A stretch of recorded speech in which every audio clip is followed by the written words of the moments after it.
Welcome to Hot 97 News. You can hear us, but you can't see us. Uh-oh. It's the latest trick that we're pulling on you this morning, 10 o'clock. You never know when we'll pop up. You'll never know. We might have to, keep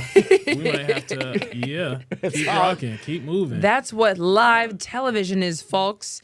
If only you could see the panic that's behind the cameras right now. But you know, we are professionals, baby. We gonna keep it together. You know what I mean? We gonna keep it together. We gonna keep it together. After dark. Oh, You know we're what? making movement. Did it start snowing? It did start. Hey, look, Yeah. the They did say ice came that power early. might come out. The ice came early. We're bro. trying to give you a look of what Saturday's going to Now be look, like. You ain't going to be in no kind of light. Power's going out. You know, the streets really are acting like it's going to be the apocalypse It this is. weekend. Right, It is. right, I mean, right. but this has happened before, though. This is not the first time that this has happened. And I think everybody, once they get this, they always go and they always buy up way too many groceries. Way too many groceries. Bro. Yeah, bro. You think it's too late for me to go and get some groceries? 100%. 1,000%. Yeah. Yeah, if you haven't got your groceries yet, you're going to starve. Oh my goodness. And be in the dark. Okay, look, it's taken a little bit longer than we would like to hop up out of here. So, should we leave? Do you guys want to just have us talk in the dark? I mean, what's the down. plan here? Yeah, I'm it down. might be radio. We This might be is doing like radio basically today. a podcast at this point. Let's rock but, it. you know, Let's rock you'll it. find out when we do, when the cameras start working again. So, I sure. mean, as long as you can hear us. Yeah. Oh yeah. I don't know. I mean, maybe we could just start off with something that's a little less. What y'all playing for the weekend? Let's start there. Let's Okay. just start there. Let's keep it light. What do y'all got? I am going to compile all of my heating materials that I have at home. All Okay. my candles, All right. batteries, things like that. Come on, movement. Select camera A. You know, we're getting somewhere. Yeah. What are you guys doing? Did you are you prepared?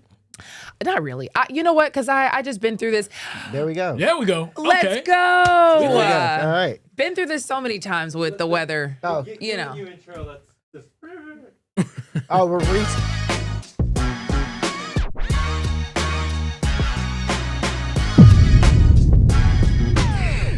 Welcome to Hot 97 News, a brand new live news show where we talk about all the hottest stories happening in the country. I'm your host, Lana Harris, here with Rondell with 2 N's You dig. and Million. Yo. And you know what? No matter what happens on this show, Yeah. we are going to be prepared. Say it We again. was up with it. Say You it know what I again. mean? Say it Yeah. That's how again. you roll with the punches. Understand me? Okay, so we are going to talk about the snow coming a little bit later in the show. So we're hoping you're here with us all 2 hours of this. I will say, if you want to join us on YouTube, we are live. You can hop in the comments. We will see your comments. Super duper C. We see you once again. Good morning to you. And we're going to hop into the news. Okay. So turning Gaza into the Riviera of the Middle East could actually be a thing soon. President Trump's son-in-law, Jared Kushner, has just unveiled the plans for what this is going to look like. And I just want to remind you guys what Gaza looked like before and what it looks like now. So we can start that off there. AP got video of the before and after of this, and it's really striking. As a reminder for you, there it is again on the left. That's what it looked like. That is what it looks like now. That's crazy. That is a Gaza Strip. Wow. So, you know, what started all this, of course, was the attack on Israel. So Hamas terrorists were said to have gone into Israel and killed about 1,200 people. 251 people were taken hostage. And the leadership in Israel said, we are getting revenge. We're going after all of the Hamas terrorists. We're eradicating them. And they felt like, you know, they want vengeance. That was their 9/11 moment. And they felt like they wanted to go in and just make sure this was never going to be a problem for Israel ever again. And so, you know, as the war went on, which it lasted about 2 years, the numbers are kind of all over the place for how many Palestinians died in this conflict, but the Gaza Hamas-run health ministry reported about 72,000 Palestinians killed. Yeah. So, you know, this was just, it was devastating. It's really devastating for the Palestinians. You've seen it online. You know, everybody's kind of been picking sides and, you know, choosing just how they feel about it and who they felt was in the right. But now we're at the point where they're trying to figure out what it could turn into. And this is what Jared Kushner just said. Peace is a different deal than a business deal. And we've developed ways to redevelop Gaza. Gaza, as President Trump's been saying, has amazing potential. And this is for the people of Gaza. We've developed it into zones. In the beginning, we were toying with the idea of saying, let's build a free zone, and then we have a Hamas zone. And then we said, you know what? Let's just plan for catastrophic success. Hamas signed a deal to demilitarize. That is what we are going to enforce. Rafah will start with. This will show a lot. So actually, I want to show you the picture of what he unveiled of what New Gaza is going to look like. He was at the World Economic Forum talking my about this, God. and that's what they want to turn it into. They trying to gentrify Gaza. That's crazy. I mean, they want to gentrify everything. God, dog, that's wild. beachfront property, tourism, resorts, lavish lifestyles, just on top of the destruction and quite frankly the death that happened there. You know what I mean? So that's why I kind of wanted to paint the story of the picture of what happened, because this is what, it's nice, but my gosh. It's heartbreaking. When I seen this story earlier this morning and I was reading over it, I couldn't believe it. Because there's always been like theories out there that this is the big plan. This is how they're gonna create New Gaza. And I was like, there's no way on God's green earth that they're gonna be making this happen. And the fact that they did just broke my heart completely, bro. Broke my heart completely. Now, now, here's the thing. Now, take some lessons, and this is gonna be a crazy analogy, but take some lessons from the Falcons. When we built that stadium over that church, we ain't never won since. So y'all just remember, Well, y'all building over detrimental stuff, like y'all building over dead people and things like.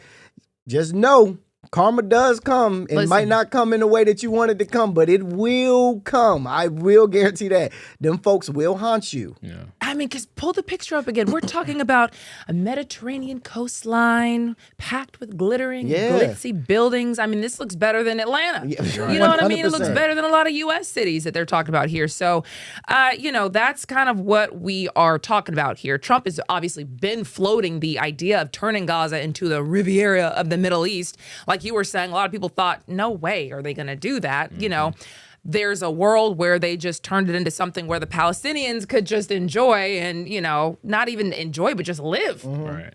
Because like you saw in the video of the before and after, some of these people are still living in tents. Yeah. You know what I mean? They have nothing left. And sorry, continue. Oh yeah, they don't have nothing left in the mind you, this is implausible. They said they're gonna make this thing happen in 3 years. Never has a country been built that fast in 3 years. But then they also are saying, oh, we're doing this for the Gaza people. We're going to be doing this to help the citizens. But it's like, are you replacing the government? What are you replacing the government with? Are you replacing the government with a new government? Are you going to keep Hamas in there? And then also they're like, yeah, we're going to give them jobs. It just sounds like slavery to me. Because it's like you're going to give jobs after you just bombed and took over this land, and then you're going to give them jobs? Actually, we can show you a bit of that plan too. Can you pull up the photo? It's about the job training. We got a couple of photos to show you. So this is it. Empowering Gazans with jobs, training, and services. And they're saying, yeah, they can get into construction.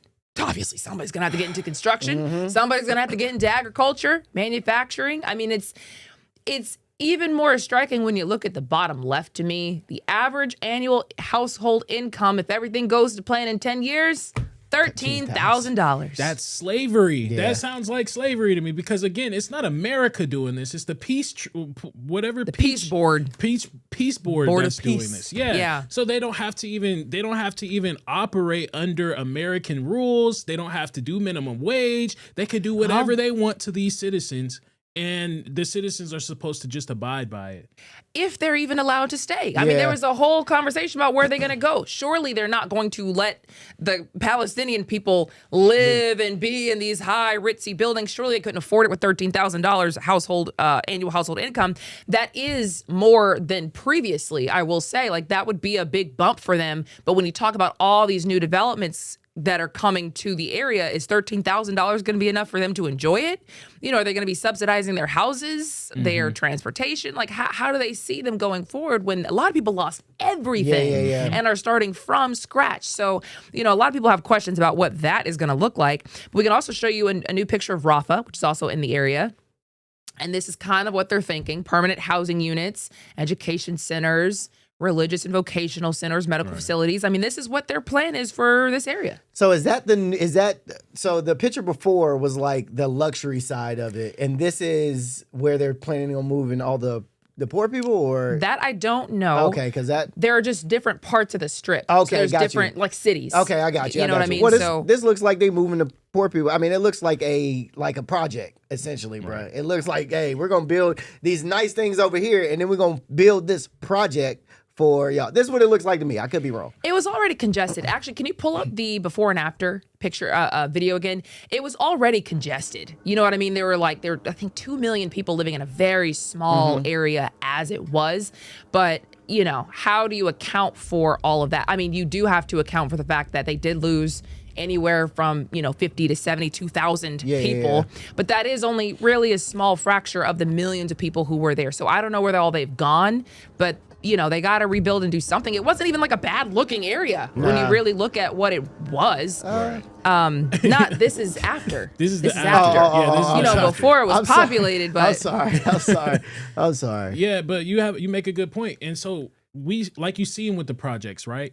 People claim that they're going to do all these good things, and they claim they're going to build the Rafah and make it look nice and everything like that. But what happens when things fall? Like I said, no society has ever been built or rebuilt after, especially no infrastructure like this big has ever been built in history in 3 years that fast. So the fact is, what I'm getting at is it's a project, and what happens when the project fails? Are you going to put more money in to keep it on going with the project, or would they eventually just abandon it? And that's what I see with a lot of places. Like, they might abandon this project and then leave them in an even more worse state too. So the Board of Peace is estimating that this plan is going to require more than $25 billion to do. And like you're saying, Jared Kushner estimated that this was going to take 2 to 3 years, which he says they have the capability of doing that. I also don't know how they're going to pull that off, but that's what he said. And they also have tons and tons of rubble. They're saying that could be anywhere between 50 to 68 million tons of rubble to remove, and that itself could take like 7 years. Right. Some estimates are saying. So then you'd have to tack on the 2 to 3 years they think that they're going to have to build this. So this is a long-term type of project, and it's going to require investors. Who all is going to be willing to invest when they're really not even sure if there's going to still be a conflict over there? Right. They're still killing people in that area right now. Like, there have been, I think, 3 or like a handful, honestly, comparatively, of Israeli soldiers or Israelis in general who've died since the ceasefire. I think there's been upwards of 400 people who've died in the Palestinian side since the ceasefire. In fact, just this week, there were an Israeli military strike on who they say were people who were affiliated with Hamas, but they were children. A couple children and a couple journalists died this week because of just, the situation still being hot out there. So, that's something they'll have to take into account. But I also thought it was very strange what Jared Kushner said about potentially separating it into a Hamas zone. Can you actually replay what Jared Kushner said? Peace is a different deal than a business deal. And we've developed ways to redevelop Gaza. Gaza, as President Trump's been saying, has amazing potential. And this is for the people of Gaza. We've developed it into zones. In the beginning, we were toying with the idea of saying, let's build a free zone, and then we have a Hamas zone. And then we said, you know what? Let's just plan for catastrophic success. Hamas signed a deal to demilitarize. That is what we're going to enforce. Rafah will start with. This will show a lot. So a free zone and a Hamas zone is what they were first kind of toying with. And that doesn't really make sense to me because Hamas were said to be terrorists. We did all of this in the name of eliminating Hamas, of making sure Hamas just never exists ever again. Israel actually even dropped an airstrike in Qatar, which is a U.S. ally, going after Hamas. That's something that happened last year. You can go down that rabbit hole if you'd like. But the whole point is we've done all of this. And there was a version of this plan where they were still in charge of one of the zones. So I looked it up and I was wondering just how the world considers Hamas. And this is not to, excuse literally anything they've done because we've seen obvious terrorism happen from this group, started the war, but not all countries classify Hamas as terrorists. Some countries actually work with Hamas. It is their leadership structure. It's their version of their government. So while we classify them as terrorists, other countries work with these people. And that's why I think it made more sense that he was saying there could have been a Hamas-run side. Right. So he was saying that it would have been run by the terrorists, but that's just what they would be doing as their leadership. Yeah, is one of the instances like you all always say all the time, choose your propaganda, because you don't necessarily, we don't know if Hamas was actually there, and they could say that they were terrorists, right? But then also it could have been that they were just protecting their country. It's choose whoever's side you want, but at the end of the day, if they were so bad, why are you doing work with them? And then also you demilitarize yeah. them. That's so wild to me. So now they can't even protect themselves if they need to. You know, the U.S. and Israel would probably say, "You've done all this. You know, what happened because of you guys, Hamas and the terrorist attack on Israel. So if you want to go forward in peace, you got to give up your guns. You got to demilitarize. You got to make sure that, you know, you're not in power to do something like this again. That's the only way we move forward here." That was what they agreed to make this whole thing come down to an end, because, you know, a lot of people were wondering, where does this end at this point when, you know, you're seeing all these thousands of Palestinians die. They got nothing to do with it. They're just, you know, in the wrong place at the wrong time. They were born there. That's where they're from. That's who they are. And, you know, a lot of them lost their lives for it. But again, on the Israeli side, they're trying to go after Hamas, and they just felt like they had no other choice. So it's a situation. It's a situation. You take their guns away from them, and then you put them in a corner. Like, and then you tell them, like, hey, just be cool with it. Because again, this project, $25 billion, I've never heard of it ever been like done on $25 billion, done in 3 years. They still have a whole bunch of water that they have to take care of. A lot of the water got damaged through the bombings and things like that also. So I'm sure it's going to be a lot of money put into this, a lot more money that's needed to be put into this. And the fact that I just highly doubt you're going to take care of that Hamas state or Hamas corner you want to put them in. That's actually what one of the things they were talking about noted. Basically, if there was a Hamas side, that side probably would not be getting any kind of resource, any kind of help, any kind of anything. And anybody who chose to stay in the Hamas side would probably be, you know, right, effed, for a, you know, lack of a better word right now. And so that's what Jared Kushner was saying. We're deciding to go for just best case scenario. There's no Hamas run side. We're all going to be just, you know, going forward with this plan as we've written it in the ceasefire and in the peace deal. This board of peace is supposed to be facilitating that. Israel's on the board of peace. A lot of Middle Eastern countries are on the board of peace. So we'll see what happens. But it's just, you know, it's a sad situation in general. Congrats to King Trump. He did it. Right. He did it. You know what? Remember when he posted that video of like a golden statue of him in the Riviera of Gaza, and everybody thought it was a joke? Congrats to him. Oh my goodness. Well, another thing that Trump has managed to do, he said he was going to do, and he's done it. We are no longer in the World Health Organization. U.S. just threw up the deuces and said we're out. And this was a whole year-long process, because that's just how it works. When you want to get yourself out of the World Health Organization, you got to say it and then wait a year, and then you can do it. And so this ends nearly 78 years of U.S. membership.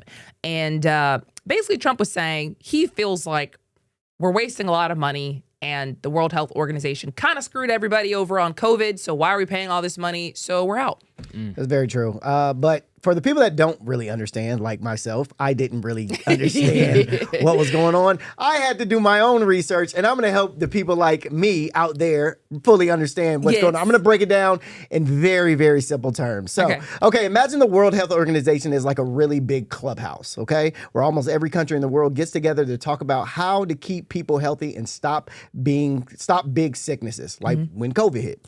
All right, the United States was one of the biggest kids in that clubhouse. It gave a lot of money, like bringing the snacks and toys, and help make the rules, all right? But some grown-ups in the U.S., including President Trump, said, hey, wait a minute, during the sickness, COVID, this clubhouse listened too much to other countries, like China, and didn't tell everyone the truth fast enough. They also didn't fix problems when we asked, so we're not playing anymore. Good job. Was that good? It's good. Wait, did I explain it right though? I mean, it's pretty much, it's pretty accurate. I did it. Yeah. Good job. Hey. Look at that. I did it. You want to switch chairs? Let's just switch chairs. I finally understand. No, yeah, exactly. He was literally saying that because of what happened with COVID, you guys didn't give us the information in time. You guys were given health advice that just had all of us all over the place. Maybe if you guys did better at your job, we would have been in a better circumstance as just the world dealing with COVID. Yes, they accused them of listening too much to China and that China wasn't telling the truth. So for all those reasons, they said, we're up out of here, and we are not paying the rest of the money that you're due. Because that's another thing you're supposed to do when you leave. And the U.S. owes like $278 million for the 2024 to 2025 period. And the State Department was like, yeah, no, we're not going to be making any payments before our withdrawal because the cost borne by the U.S. taxpayer and the U.S. economy after the WHO's failure during the COVID pandemic and since has been too high as it is. That's crazy. That's absolutely insane, bro. Yeah. Yeah, you ain't lying. So what does this mean that we like when we leave? So do we have to like? So this I didn't do.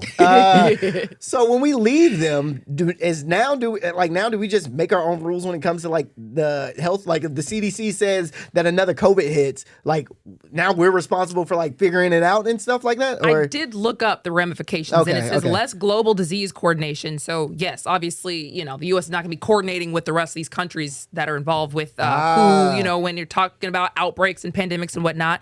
Reduce influence, no more seat at the table when it comes to international health policies and standards. Slower information. Obviously, if we're not there with the WHO and they're putting out information, we're not going to get it as fast. And it says impact on poor countries as well. U.S. funding supported vaccination programs, disease tracking, and emergency responses worldwide would be impacted. And health threats abroad can spread quickly is a potential ramification. Less coordination increases vulnerability at home. We'll see what happens. Obviously, the World Health Organization, to Trump's point, this is the moment. We need you to be on your P's and Q's. We're paying a lot of money for this, and you fumbled at the exact moment that we needed you the most. So is there a better way to do this? I don't know. Is this going to be terrible for the U.S.? I don't know. We're going to find out. We'll find out. Facts. We're going to find out. Okay. Also here at home, J.D. Vance, our vice president, just visited Minnesota because he is trying to kind of tone the temperature down over there because we've all seen Minnesota popping off. And he basically said he feels like local officials have got to be working with ICE and DHS more, and it can't just be so just hot between them all the time. And he actually, during that talk, said that he had met with local officials. He had done this whole round table, closed door meeting with everybody to really get a handle on what was going on there. And in the public press conference about that, he described one situation that an ICE agent found him or herself in Minnesota. That within the last, I think, week or so, maybe even more recently than that, you got a couple of ICE officers who were off duty, who had been doxxed online, who were sitting and having a meal at a restaurant in Minneapolis when a bunch of agitators showed up, locked the door, made them feel like they were in danger for their lives. And then, of course, it was federal law enforcement officers who had to come up, lower the temperature on the situation, and actually get those two off-duty officers to a point of safety. Excuse me, there were two of them. So, that's a good point. We are going to air the situations that these illegal immigrants and U.S. citizens have been finding themselves in. So I thought it was only fair to air the situations that ICE agents are going through as well. At the same time, when we're seeing all this stuff. What are you thinking? JD Vance tried to come in there like, how your grandma and you and your cousins be arguing, and then your grandma got to sit both of y'all down and be like, look, all right, let's talk. Y'all ain't. That's what JD Vance trying to do. Like, let's everybody come talk. Let's get this situated. JD, you can't fix this right now, brother. You can't. You can't fix it. You can't fix this right now, dog. Like, you can't. You can't fix this right now. Not by just saying a sad story, because we're also seeing sad stories on the other side. Exactly. You know what I mean? Like yesterday when we talk about ICE agents going to eat at a Mexican restaurant and then arresting the owners, or going and taking a kid and using it as bait to go get other people. It's a lot of weird stuff going on over there. It's definitely unfortunate. I kind of feel for the officers because, again, they're just doing their job. For sure. But at the same time, it's like the way you guys are conducting, the way that you guys are actually doing your job is the main concern. Nobody's saying don't do your job, but the way you're doing it is just wild. Well, there are people saying don't do your job, actually. There are, yeah. About it. But again, the way you're doing it, though, is crazy. But that is what I felt like was valid about what J.D. Vance said, because I've been saying as well from the beginning that I'm blaming the Democrats as well for a piece of this, because they are riling people up. They are helping stoke the flames. Like, there is crazy stuff happening, and these leaders are kind of doing their best to make sure people are pissed about it. Case in point, the mayor there spoke in front of lawmakers, and this is what he said.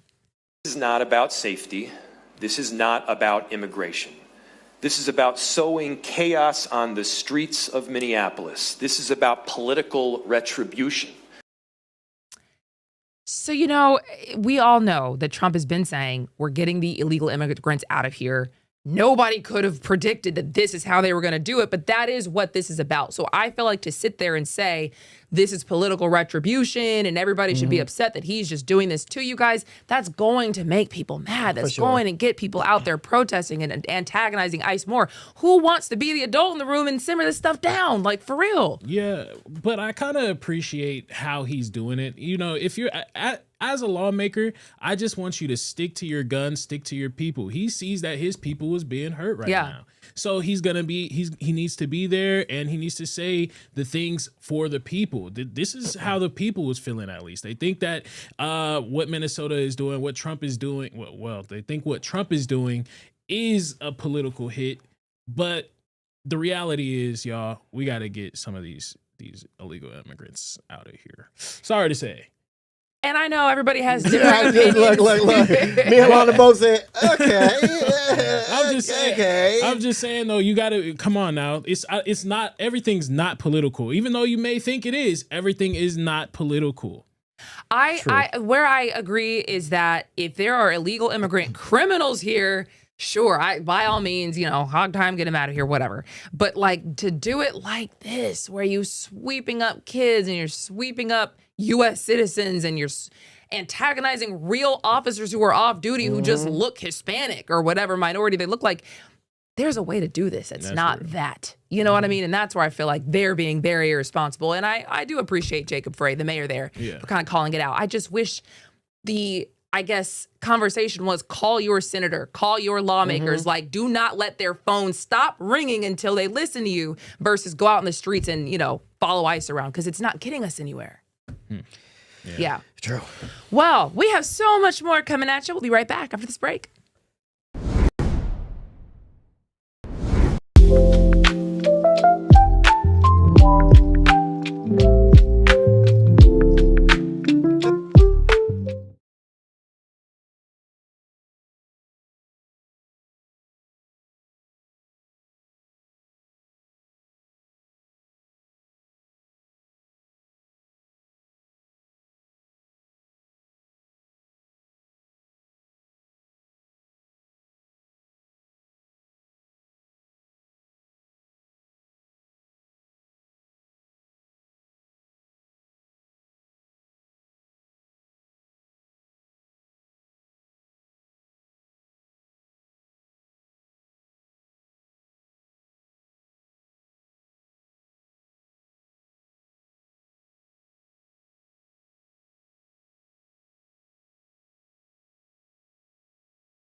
Welcome back to Hot 97 News. Okay, real quick, want to talk about the comment section because we do see you guys popping off in there. For sure. Can you actually scroll up just a little bit so we can see Lana and crew? Good job breaking things down. Good job, Rondell.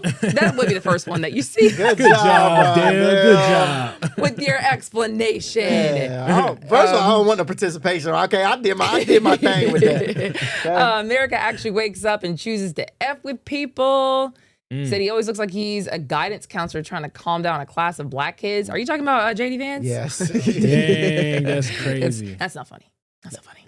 That's hilarious, actually. That's kinda hilarious. funny. Good job. Are any of these grown-ups going to say none of this has to be happening right now? Talking about with just like what we're seeing with ICE, facts. Literally none of this has to go down like this. Facts. Does not have to happen like this at all. Okay, so to tell you, you said not Popeye's, little bit of a typo there. Famous Mo, ask these guys why are they so fixated on perfect crime. They love calling crime genius. Actually, hold that thought for the Atlanta section. Oh, man. Hold that. Do you want to respond right now? Oh, no. We actually got something for that, actually. But Yeah. with Famous Mo, we got something for that. We got something for that. Crime is genius because it's an art also. Yeah, Sorry. it is. Creativity. Hey, it's an art also. I'm right there with you, Famous. But what is that? What are we trying to do here? We trying to encourage this? No, This we're is not crazy. encouraging it, but, you know. Okay, back into the news. Where are the rest of the Epstein files? Is literally anybody going to jail? Look, bruh, I'm not going to lie, bruh. At this point, the government has spent more time trying to protect the Epstein files than protecting the actual border. That's where I'm at with it, bruh, because how have we not gotten these Epstein files? At this point, I'm over it. I'm over it. And Lana, you told me, you were like, that's what they want you to do. What they're waiting That's for. what you want you to do. And you know what? I'm almost there. I'm almost at the point where I'm giving up. And I always say this, what's the saying? The truth will set you free. Yeah. Is that what? Yeah. Well, Yeah. I don't think the truth will set these people free. I think the truth will actually put these people in prison. So I get why the Epstein files are still not out there yet. It just seems like people are openly not complying. We have Bill and Hillary Clinton who are now being held in contempt of court. They could go to jail. Yeah. Maybe not, probably not, but technically they could because they just said, yeah, we're not showing up with a subpoena that we're supposed to come in and testify. And the DOJ has only released 1% of the files. 99% of the files are still behind closed doors. Now to the DOJ's defense, All right. you know I got to give some pushback. I can't wait to do this. I'm not saying I'm defending them. I'm not saying I'm defending them at all. I'm just telling you what the DOJ at least claims is. Y'all, they got over 1 million documents that they are having to go through because of because of the Transparency Act. They still have to keep out certain things from it, which is like ongoing investigations, others big names in there. So it's like they're saying we have to go through all this. 2 million documents is not easy to go through.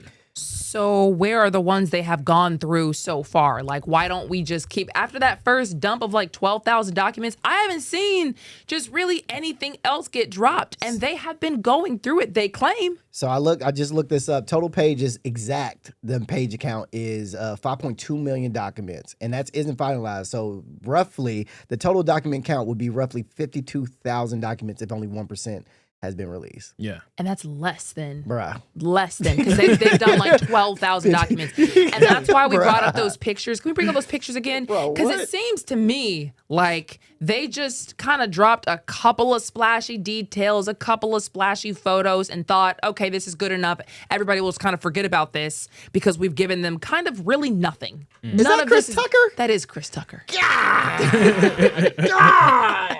They done got my dog Chris. That's why I can't say They that. done you got know. my dog But he Chris. did go away for a couple of years and, found Christ. So I don't know what he saw, what he's been through. But, I wish him the best because, Chris Tucker, he's a national black hero. Yeah, man. It's unfortunate, man. But it's gotten to the point where now a judge is saying that those lawmakers who were behind the law to force the DOJ to drop all the Epstein files can now sue the DOJ to try to get them to quickly drop the Epstein files because of how slow this is going. The victims feel like y'all are clearly playing in our face at this point. Flat out. We thought that this was finally going to be the chance where we see all these bad people go down, and now nothing is coming to light like we thought.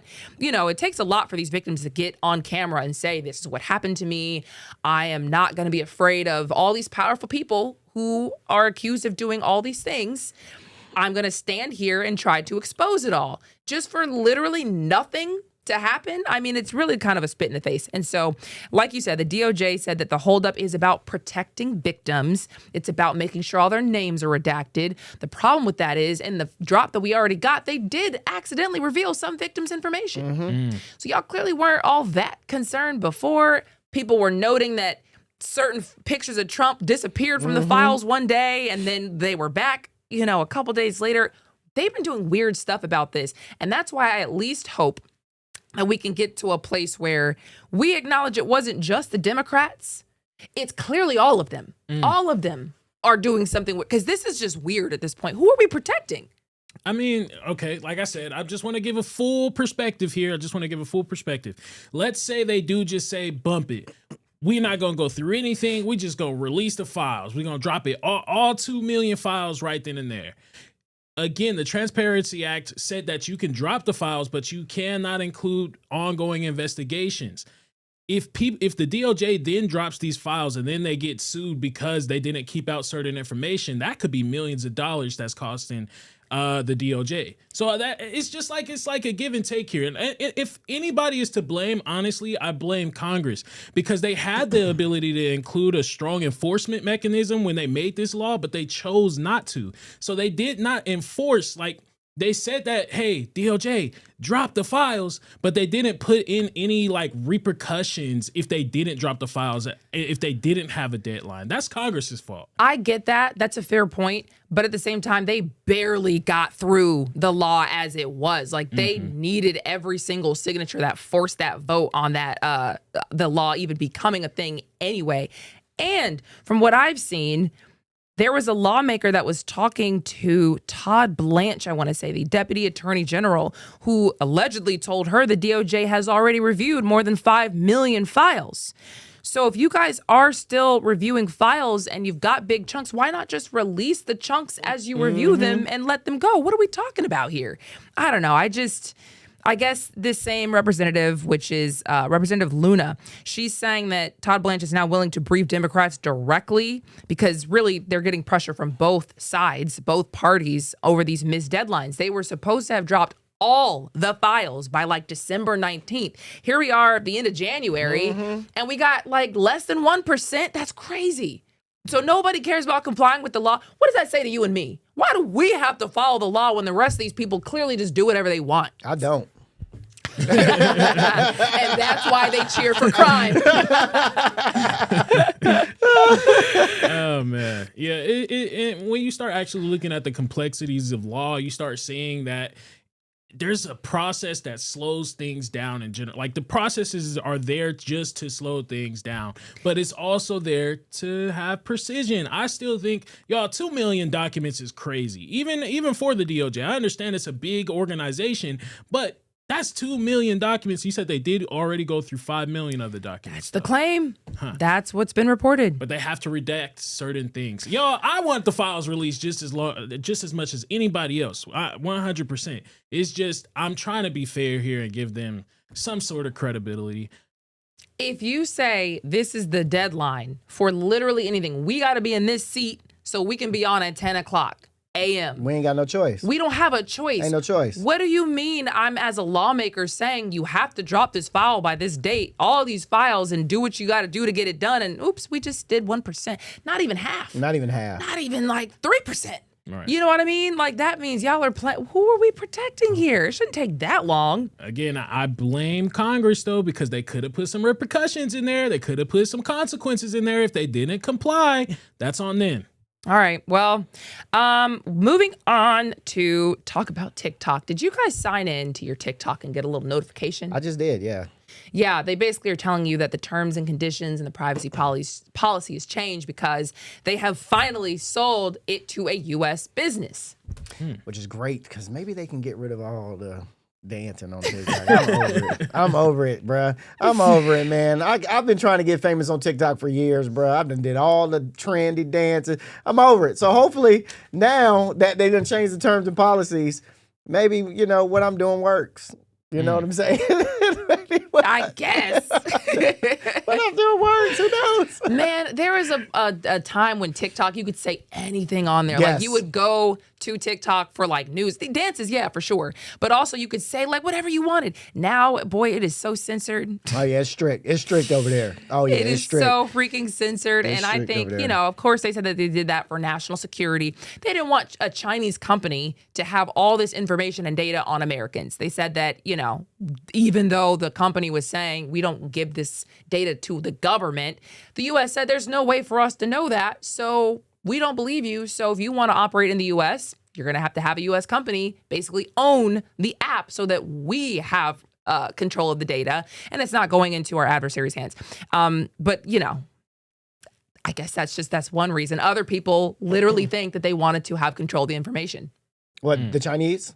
That Oh, the the U.S. Chinese. The US. wanted to have control over the information because before you could say anything you wanted because True. they didn't have to abide by any like rules from the U.S. I mean, it was just, you could say whatever you wanted.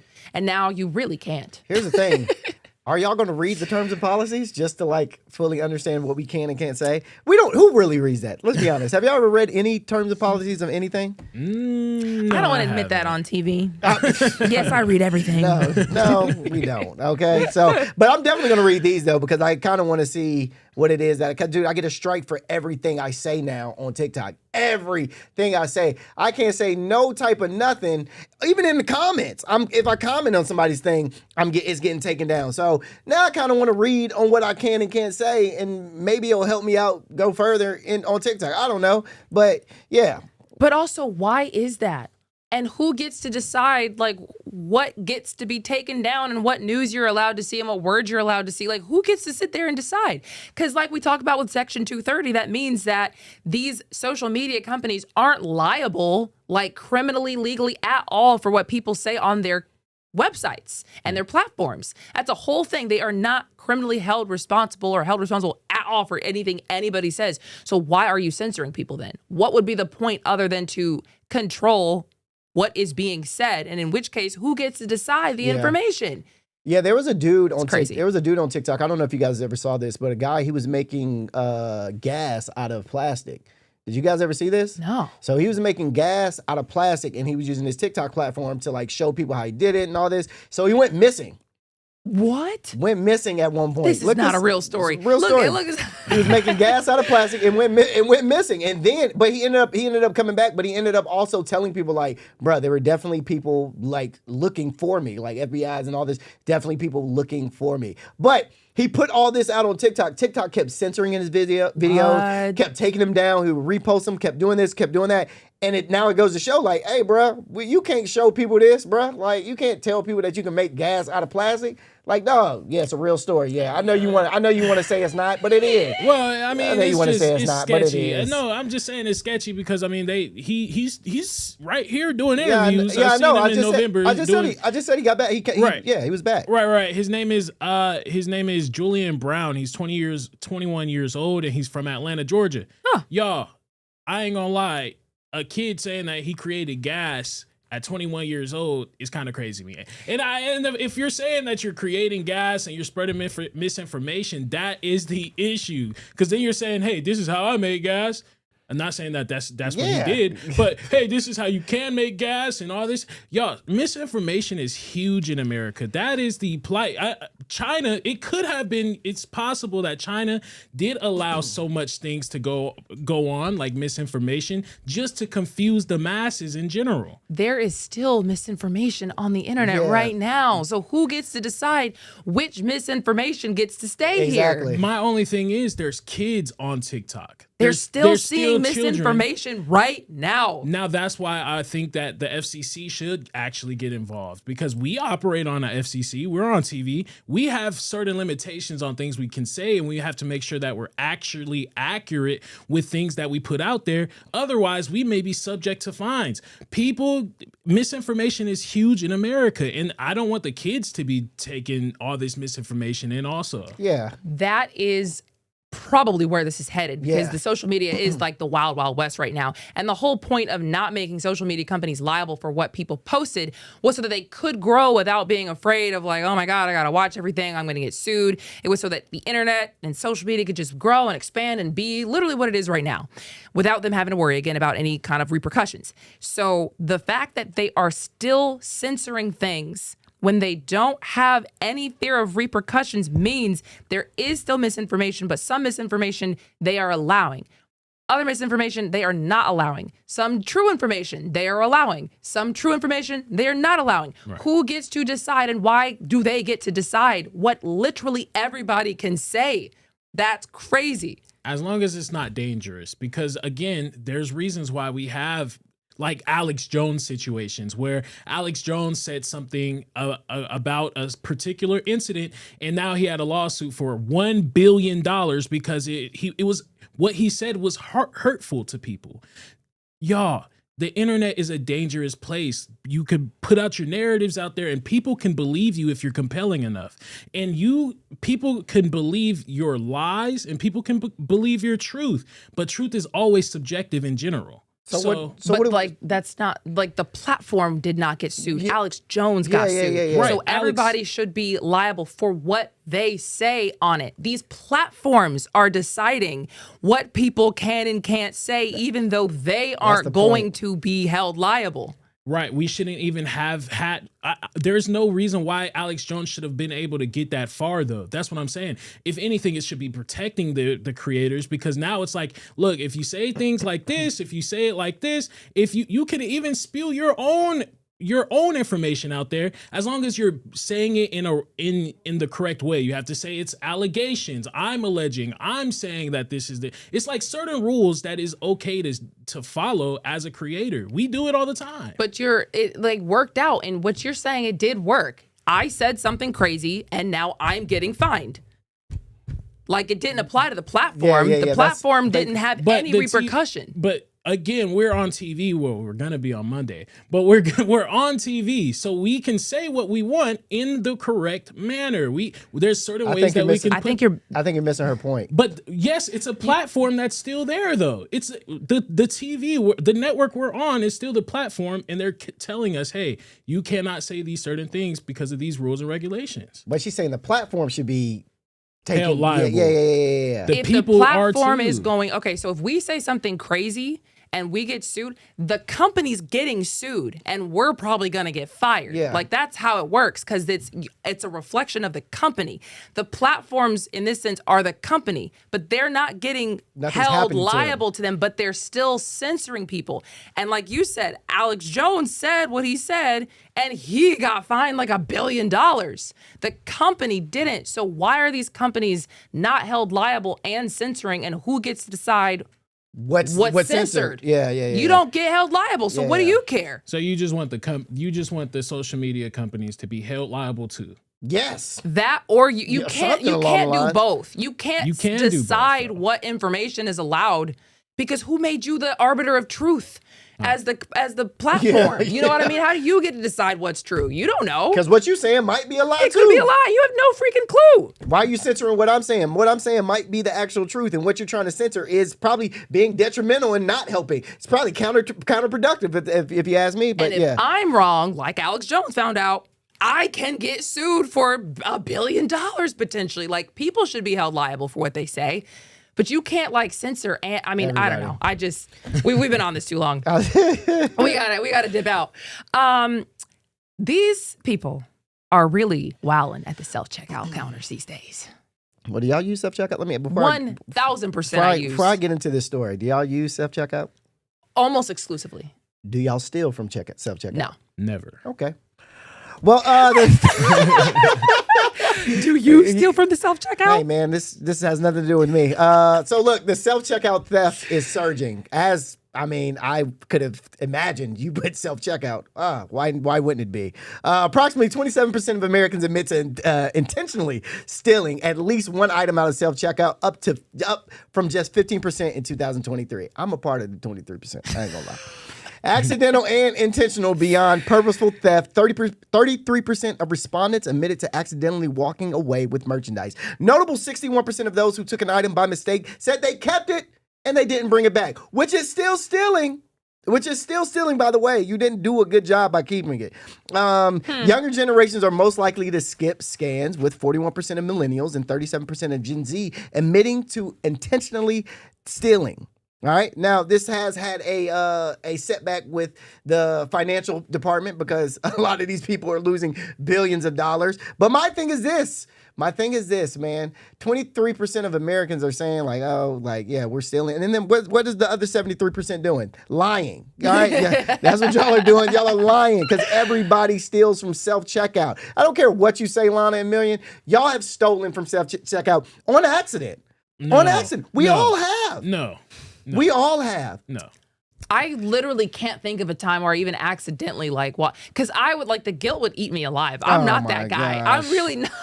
How do you accidentally steal from self-checkout? You accidentally threw the thing in the bag? You just accidentally put it in the bag and you walked out? If you're scanning all your items and then you just so happen to not scan this one it's literally on accident. I've done it before and I've also done it intentionally. But it's also been hard, but it's been hard times when I've done it intentionally. You know what I mean? Yeah. And here's the thing. And if you don't judge me. If there's a self-checkout, hire more cashiers. Because here's the thing. If I'm scanning my items out myself, I'm technically working. And what do they do with employees? They pay them. And what am I getting?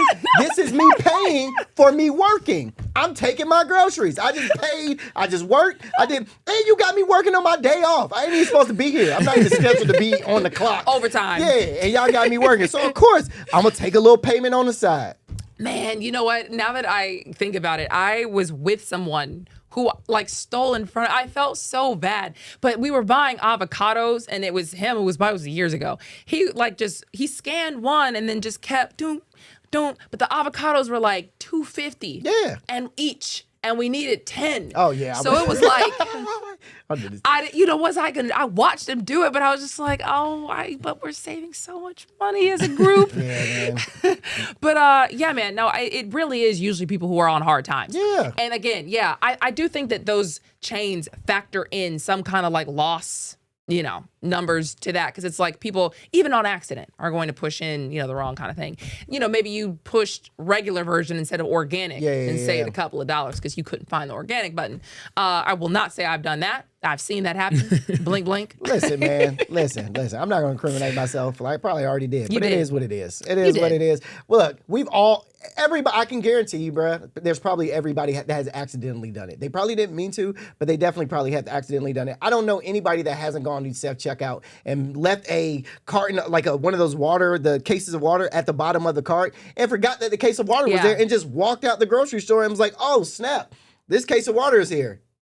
We're going home. You know what I mean? Nobody's turning around and being like, oh, let me go give this back. Let me go get this back. Even the most upstanding citizen, Million, wouldn't do that, brother. Doesn't it beep, though, once you try and leave? The water? No, the water don't beep. No, man. That's how you know I haven't tried to steal that's before. Okay. And now, there's a lot of people out there, and I know a few that have taken the barcodes off and will scan like a larger item. That's crazy. Now, I do know that's crazy. That's on another level of like doing bad stuff. Yeah. No, I don't do it. I really don't, because I always feel like I'm going to be the one that gets caught. That's how they get, because they got the cameras right there. I'm like, they are going to catch me. And then I'm going to be a headline, former anchor of whatever steals like a chocolate bar. And it's like, girl, you didn't have $2 for this. You know what I mean? Crazy. So just that alone, I don't do that, but it's all good. Times is hard. Times is hard, man. I'm really judging Rondell. He's a professional at self-checkout. We judging, he says. It's all right. You can judge. You probably do it too, Famous Mo. It's all good. 9 million people in New York, and there's nobody on cash register at Walmart. Make it make sense. Thank you. Like you said, they're asking people to steal at some point. Bruh. People aren't at Walmart because they just have like all the money in the world. We go to Walmart because we need something. We need a little rollback or something. Exactly, bro. And why y'all getting rid of? I don't understand getting rid of the. I never understood why people got rid of the cash register. Because to be totally honest with you, self checkout is the worst, bro. Because you have people that go through self checkout that don't know how to use self-checkout, bruh. And that is the worst when you stand in that line and you're waiting and you got this old lady shout out to the old ladies, but you got this old lady standing here and she don't know how to punch in her avocado, or she don't know, bruh, it's time consuming. Put people back in cashiers, bruh. Get some more cashiers. Yeah, exactly. Okay, we have a fun Friday story for you. Did you know that there is a mushroom that apparently makes you see little people? This is a real story. It sounds fake. The mushroom is called Lanmawa Asiatica. Yes, it is an edible mushroom that causes highly specific hallucinations of tiny human-like figures, and it only happens if it's not thoroughly cooked. And I actually did pull up an article. This is a real thing. It's documented in the National Institute of Health, because after I saw this story, I was like, wait a minute, is this real? That's one of the studies that they were talking about this on. But I had pulled up another article about this because they were saying that it is actually a popular seasonal food in certain countries. It's specifically sold in markets and restaurants between June and August, and it's valued for its umami flavor. And basically, if you go to one of these restaurants, at least if you believe what one person is reporting, this is a researcher. It's a doctoral candidate in biology at the University of Utah and the National History Museum of Utah. He said he sat down at a restaurant, at a hot pot restaurant, and the server set a timer for 15 minutes and said, do not eat this until the timer goes off, or you might see little people. And it's a whole thing. Dang. That's what it looks like. And apparently, the active compound is not psilocybin, which is what gives people, the kind of like visuals and stuff like that when you do other kind of shrooms. It does not match any known psychedelic, and the effects last a long time. They set in it to effect after 12 to 24 hours. Could last one day, could last 3 days, could last a whole week. What? You can be seeing little people. Seeing little people for weeks. Sounds like my kind of drug. I'm not gonna lie. Sounds like my I like kind. mushrooms without little people.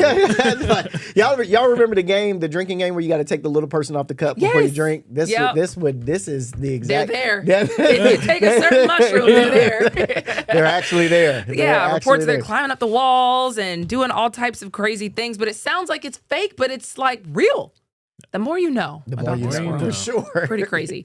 Okay, we have so much more coming at you. We're going to take a quick break and talk about some Atlanta stories.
Good morning, everybody, and welcome to Hot 97 News Atlanta, a brand new live news show where we talk about all the hottest stories in the city. I'm your host, Lana Harris, here with Rondell with 2 N's. You did. And Million. Hey. Boy, we got to talk about DeKalb County this morning.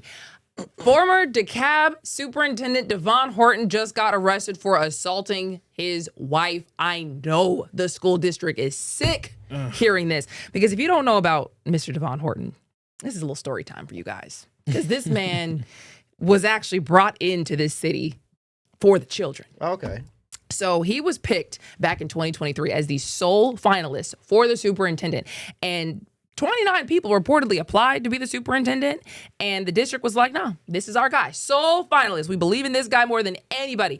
Mind you, they have had a revolving door of superintendents in DeKalb County. So when they were trying to pick this guy, they were like, we need somebody who's going to right the ship.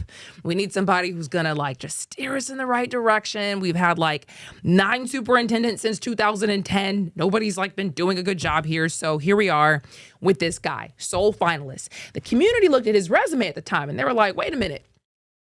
This guy is superintendent of a district that is way smaller than DeKalb County. How does he know how to do this? You know what I mean? Is he really the best guy? And they were like, yeah, he's great. It's going to be fine. Fast forward to the end of last year, 2025. Apparently, a federal grand jury in Illinois, where he came from, indicted him for 17 counts over allegations tied to his last superintendent job, accusing him of getting kickbacks from contracts and just other like fraud and tax allegations related to all that. So the district found out about that here in DeKalb County, and they said, okay, you kind of got to go. Basically pushed him out. He resigned. They accepted it. And they decided to audit his spending here. And they found that he allegedly spent like $120,000 on the company card, and a lot of it was on food. Wow. This man just did it again. This man's been traveling the country, allegedly. Wow. Allegations. Here's some of the food that he spends it on. He $11,000 at Sam's Club. In a single visit. In a single visit. Dog. 8,000 at Jason's Deli, single charge again. How? 4,500 at Bambolini's Italian restaurant. 3,100 at Bambolini's. He got 3,000 at Honey Baked Ham and then 2,000 at Chick-fil-A. Y'all, he was running it up. In a single charge. How do you spend that much at Chick-fil-A? Hey, he was allegedly he was running it. How do you spend allegedly 11,000 at Sam's Club? Like, God, dog. So that is from Channel 2 Action News. They kind of compiled the spending details there. Great job on them, because that really helps paint the story here a little bit. But yeah, man, so that has nothing to do, if you remember how all this started, with the strangulation accusations against his wife. That's what just happened recently. Apparently, he was found, hold on. I don't want to say he was found. Officers responded to his home after getting a call about a domestic violence incident. And according to police, it was basically, they were arguing and it turned into an escalation of him allegedly strangling the wife. And he also ended up with child cruelty charges because he did it allegedly in front of a child.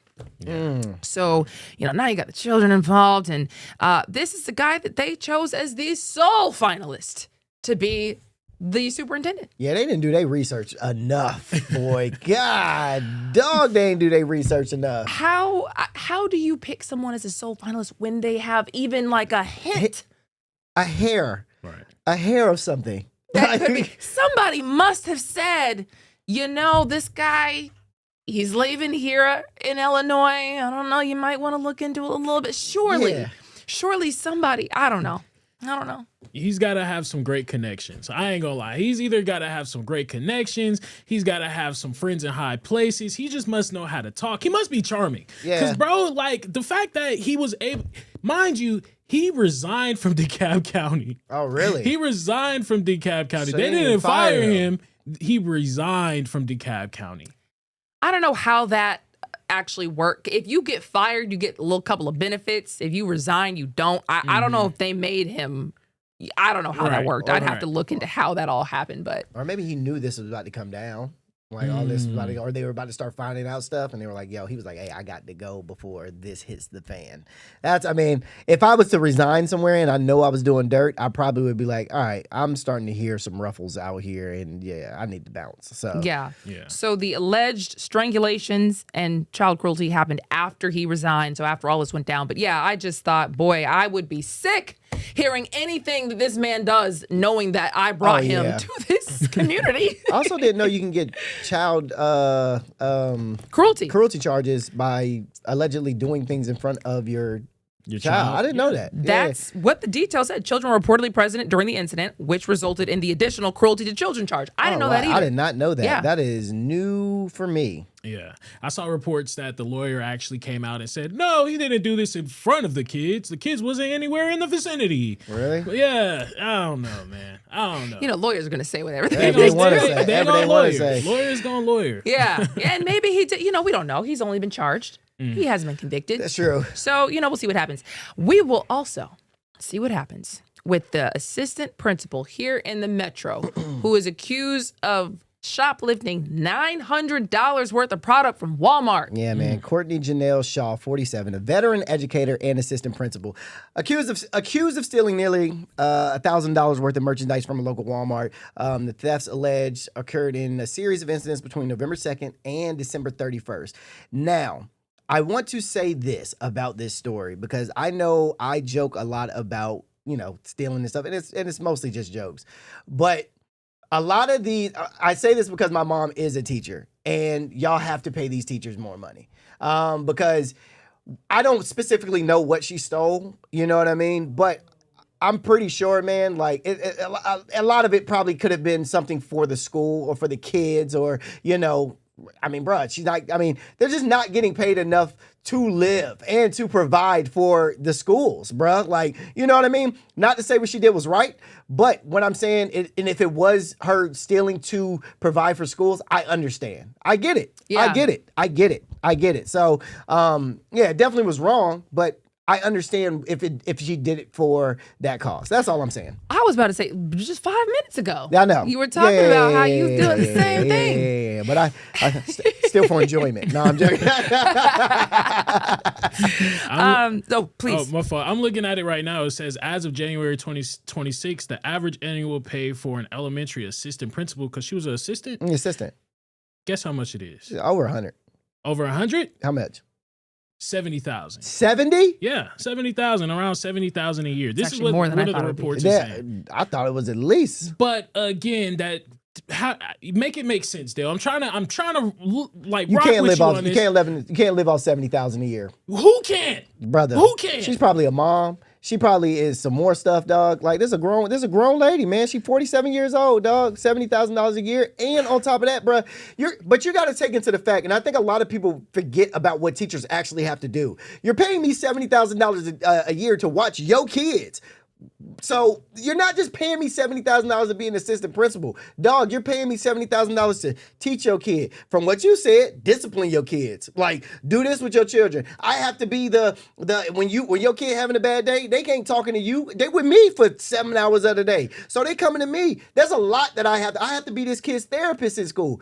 The only reason I'm so passionate about this because I know what teachers go through, and $70,000 ain't enough for me to deal with that. So of course I'm going to steal to help out my children. Rondell. She's not a teacher. She's an assistant principal. That's even worse, you're, dog. You're in a position of leadership. There are what does that say to the teachers and the people that go to your school? Bruh. The people underneath her, the people that she's leading. You're missing the She's you're missing the no, point. I'm hearing You're what not. you're saying because at one point I was a teacher. Yeah, so you and get I it. wasn't getting paid much You either. should get it. But what I'm saying is that still doesn't mean I'm gonna go and steal. That's a fundamental problem. That's No. her problem. No. That doesn't allow you No. or give you any type of excuse to go and steal $900 worth of things at Walmart. I didn't say- and you can't tell me she was doing it for the kids. 900 racks. We also don't know. $900. Yeah, we also don't know what she was doing stealing. it for. Yeah, I Not- just but I'm said saying- if she I'm was, saying, I understand. Right, we don't know. $900 on school supplies, I doubt it. I doubt it. We don't know. We know how don't much- know. we She could have don't been know. stealing. We don't know. Allegedly. Yeah, anything. we You really know what I don't mean? know what she was stealing. But So It's My- an assistant principal, though. I can see What's if your she was a point? teacher. She's an assistant principal. She's making more money than teachers are. What are we talking about? 70,000 is like more than I made actually What most of my career. what are And we talking about? There are times where you can start thinking about stealing. Yeah, I ain't gonna lie. I've been so broke before I went into the store. I'm like, yo, this does look kind of good. I get why people do this. I ain't gonna lie. I'm like, yo, this does look kind of good, and Y'all I like- would snatch it if I could. But it's like, no, my morals don't allow me to do that. And especially if you're somebody that's in this position. She's an assistant principal, a position of leadership. There's certain things you cannot do, bro. I understand, man, but you have to I think you have to come into the world of like that. Yes, you were a teacher, but $70,000. We really don't know what she's going through or what her background is. We don't know what kind of family she got.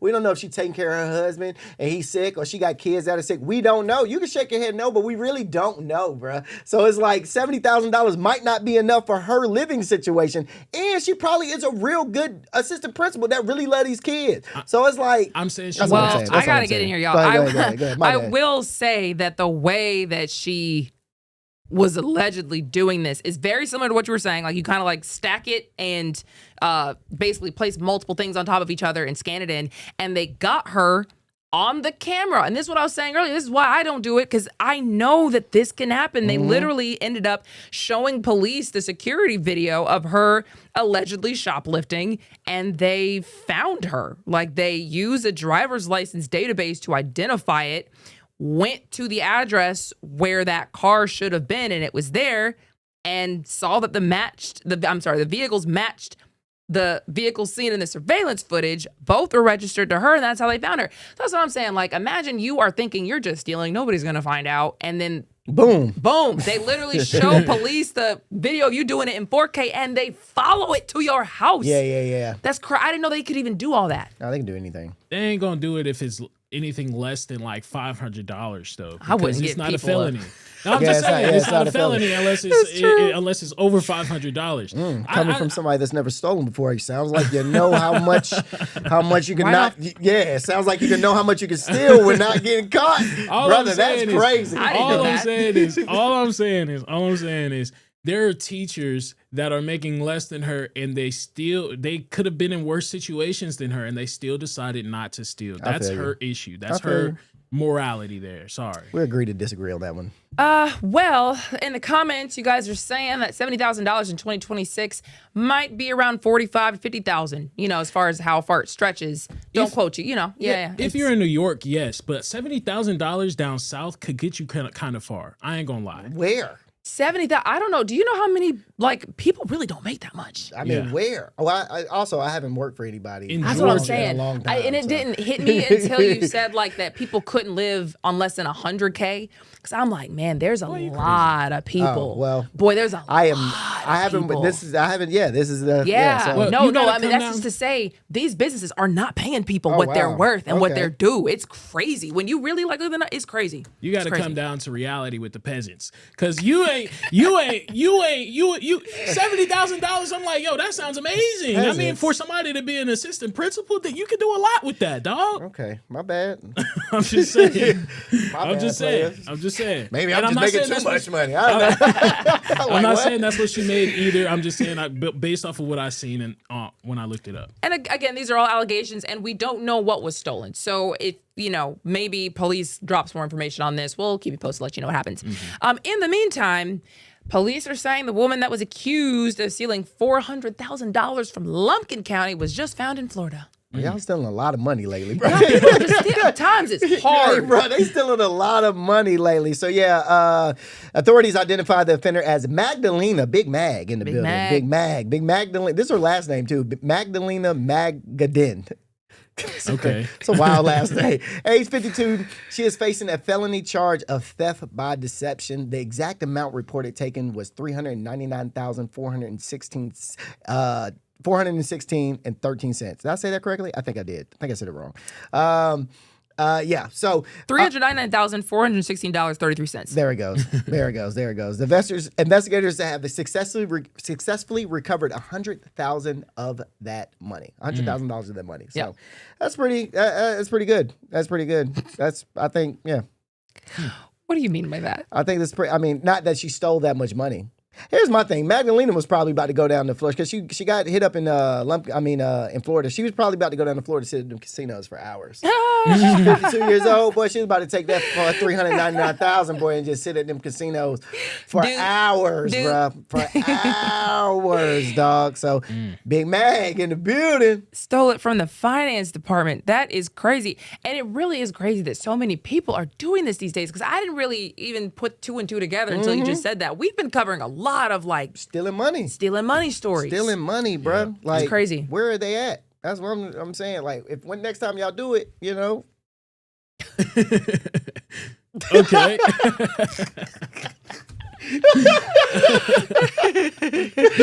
Oh my God. Oh man, because you know what? You're probably talking to the next guy we have to talk about, which is someone who's accused of stealing more than $600,000 worth of luxury goods from a house in Forsyth. Yeah, people still do. What is this? Hello, are y'all okay? Yeah, this is kind of crazy because this dude actually stole his safe. So the burglary occurred in September. But the safe, I looked up the how much a safe weighs, like a medium-sized safe, and it's like 300 to 700 pounds. And so there was only one person that was identified, a guy named Terry Cajamarco. He's 28. He is in connection with the crime, but Camarco is believed to be linked with South American theft group. So some South American theft group is out there stealing a bunch of stuff. Now, he is currently being held at an ICE detainer. So he's got that is good, but geez, don't clap for ICE, man. Good gosh, that's so wild. Keep going. That's Keep so going. wild. Keep going. That he clapping for ICE. The safe contained a massive haul amount of like $150,000 in cash, gold bars, fine jewelry, luxury items, specifically designer handbags and hand watches. So they got off with a pretty... They must have been casing that place. For a while. That's crazy. For a while. But here's the thing. That's for you to... Because they carry... So what it says is they carried that out of the house. So they broke in, carried it out of the house. They got caught. The alarm went off and they ended up getting caught on the alarm system. But that's a large... it says it's a large safe. Removed from the upstairs closet, too. Wasn't there something to do with how they actually got in? Because it looks like... Yeah, they Wi-Fi jammed. Though they Wi-Fi jammed it to be able to skew things. The homeowners left at 9:50 a.m. They got a security alarm notification at 12:08 p.m. And you're saying that they jammed the Wi-Fi to be able to like skew that, right? Which is like... How do you even do that? That's crazy. Never even heard of you jamming the Wi-Fi before. That is crazy. But let's just count up how much money has been stolen today. Let's just see. Let's just do the math. So that's 1,600. So that's $1 million between the Lumpkin count, Magdalena, and the guy that's so sick. That's $1 million. Yeah. Plus the 900 from the Walmart. So we're just gonna like go past the fact that it was a South American group that was stealing. No, what are we talking about? We clearly understand. Lana, listen, I don't think you realize that me and Lana are not against the legal immigrants that are in here doing wrong. Multiple times. We want the ones that are times. here causing trouble to leave. That's with anywhere. Bruh, right. I could go to a restaurant, and if there's a group of my people in there causing trouble, y'all, leave. Get up out of here. Yeah. Y'all interrupting my dinner. You know what I'm saying?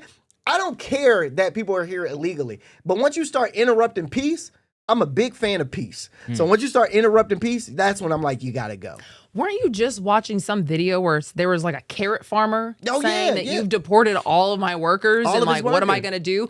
This has happened multiple times to multiple farmers and hospitality industry people who are like, this is how the society is set up. This is who we've hired. And now they're all just gone. So what do you want to do? Congrats. You got what you asked for, because that's what you're doing. You're not just deporting the people who are causing the problems. You're deporting literally everybody, which some people say like, hey, that will give a black person, a white person, a Hispanic person who's in here, whoever's in here legally, the chance to go and pick those carrots up off the farm. I was about to say, sounds like some job openings just opened up at that carrot farm. If you're looking for something. He is putting it on camera because nobody's here wanting to do it. Hello, help. Nobody wants to work on a farm anymore? No. But that's the thing, man. Nobody is nobody does want to do that. Like, I mean, that's just the facts. Nobody wants to work on the farm. We covered a story about AI taking people's jobs, right? And then Dale, we said, would you still work here if you didn't have to? And you was like, I don't know, man. I don't necessarily like working. There are people, everybody does not like working. I understand that you may not like the job, but you have to do what you have to do if it's a necessity. So no matter what, you're not going to like that job. You may not want to pick carrots. Nobody wants to do that. But if an opportunity presents itself, do what you got to do. Do what you got to do. Nobody likes working unless it's at Hot 97. I enjoy it here, but yeah. But if I had to feed kids and I had to feed my family, then I'll be a plumber if I need to. Illegal immigrants were working those jobs. Like when we say nobody wants to, they were doing it. Like, so that's where I think, and even, when in the beginning there were farms and hospitality industry people who were complaining about this, Trump administration said, oh, okay, well, we'll figure out how we can do this. So you guys keep your workers, blah, blah, blah. And my whole point, like I've been saying, why are those people not also getting arrested for aiding and abetting? If we are going to say, let's hog tie the illegal immigrants in the middle of the street in the school pickup lines because they're illegal and they're supposed to be here and they're criminals, why are people getting away with paying them under the table and taking those jobs away from Americans? And that's fine. That's totally fine. In fact, I can complain about it online. It's so fine. What are we doing here? So I just feel like it should be either like we treat people humanely or we treat everybody like a criminal, but it's just they're cherry picking who gets to be in trouble. And that's what I don't like. Hello. Yeah, I feel it. And the carrot farmer should have been in jail. We'll keep it there too. Well, in brighter news, Atlanta homicides are down 43%. Yeah. Since 2022. Put the guns down. Listen, I just felt like we should round this thing out with something positive because the Atlanta Police Department just basically put out their statistics. They do this all the time. They kind of take everything from last year and they tell you how they're doing compared to the previous years. And Atlanta Police Department reported 98 homicides in 2025, and that is down from where it was at 171 homicides back in 2022. That's good. I mean, crazy. It's not good, but people still died. But it's getting better. It's getting better. It's God, that's such a crazy way to say, I'm proud of y'all. That's such a wild way to say. That you didn't hit 100 for the first time since 2019. Oh, man, that's so That's wild. crazy. Because there are some states that don't have Hawaii. Again, I went to Hawaii and I was like, there's like murders every day. And like they were literally like, what? Like they were shocked. Like Hawaii, the area I'd gone to, they hadn't had a murder in 10 years. 10? Wow. In 10 years. Wow. So the idea of just living with crime and shooting like this is just not a thing. Oh, okay. I had no idea. No idea. Yeah. I'm glad that it's gone down though, man. I'm very, very, very glad. So y'all keep whatever y'all doing or not doing, keep doing it. Because yes. What do you think could actually help with the crime problem? Because there are obviously people who try to look for solutions and they try to figure out how to reach these kids. What do you think would actually help crime in communities? What do I think would actually help crime in communities? I don't know. In the comments, if you guys have any suggestions. That's a good question. Let's talk about That's a good question. What do I think? I would say the music, but like 21 Savage just said, F the streets movement. So, I would say the music, but they're kind of, trailing this way to like put the streets down. So I really don't know, man. I think education, putting more money into the education systems would definitely lower our crime rate. I don't have any stats to back that up right now, but I mean, if people had better access to go to college and get better jobs and educate themselves, I feel like we would start seeing some sort of decline. I feel like that's a really good answer because the public school system is not meant to actually educate people or set them up for success in life. Right. And I think I had a little bit of privilege that I never even really acknowledged based on like how hard my family fought to make me smart and make me get good grades. And I was always in kind of like the AP classes and the higher echelon classes, rigor, at least wise. And I kind of thought that that's what everybody's life in high school was like, where they were all being challenged and, it was just really hard, homework heavy, and, we were all just learning so much. I didn't really even take into account the fact that I was in the AP classes and that, there were classes that were full of students who probably needed a little bit more help or they probably needed a little bit more direction or they probably needed somebody to push them like we were pushed in AP classes who then graduated and didn't know what to do. You know what I mean? And like the fact that the whole No Child Left Behind thing just let people just get passed through the system. Oh, you're failing? Go to the next grade. Failing? Go to the next grade. Now you can't read, can't do math. Nobody really even knows, what you do know. And you're just passing along through the grades and you graduate, and then what? And you wonder why everybody chooses crime. I don't know what to do. Nobody really cared about me. I'll just go get money off these streets. Right. I think there needs to be more, not boys and girls clubs, male mentors. Yeah. 100%.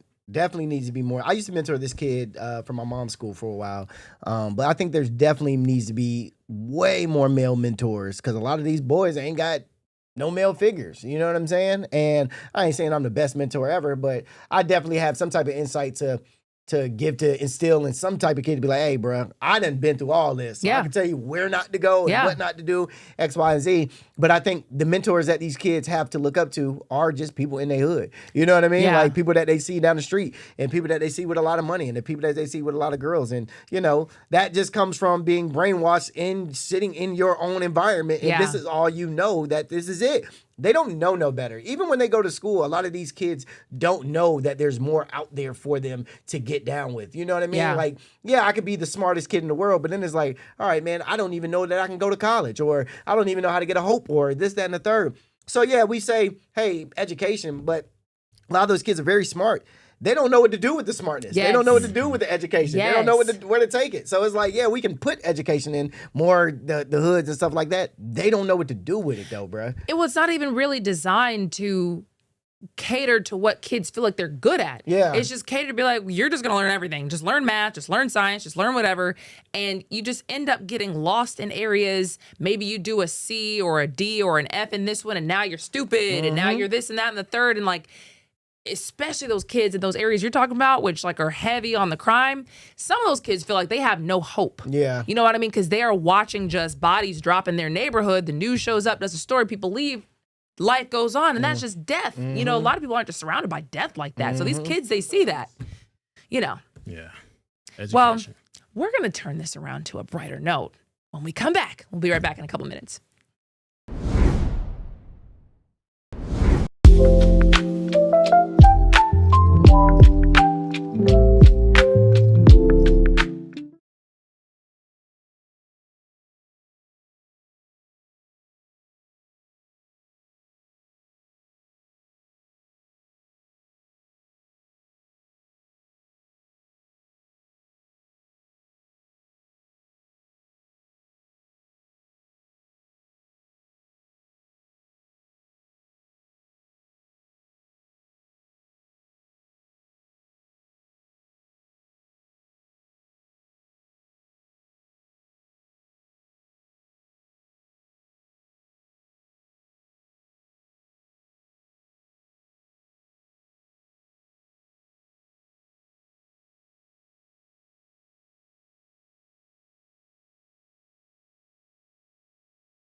welcome back to Hot 97 News. We see you over there in the comments. The guys are getting a little jealous Hey, that the streets love me best. super duper, super duper. Watch out now.